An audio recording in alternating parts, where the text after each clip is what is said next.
ए भैया हैं चला मोर सन बुदा करना लाग बेसी मोर सोना बेटा मोर राजा बेटा मोर लइका वही आबे आज त लइका लइका मोर लइका वही आएगा आज आने वाला है। हाँ। हे भगवान लइका आज आके तुम अभी बता दो तो आज लइका आते तो आज बताऊंगा कब बताऊंगा पक्का सही।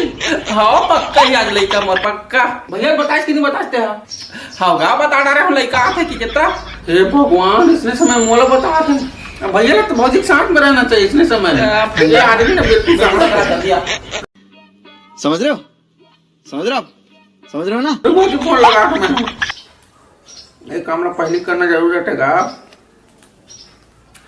102 हेलो महातारी एक्सप्रेस खाले पारम हमारे घर आ जाओ आज लेके आने वाला है हमारे घर। हाँ हाँ मैं के में रहो ससुराल में जज की करक्शन अस्पताल।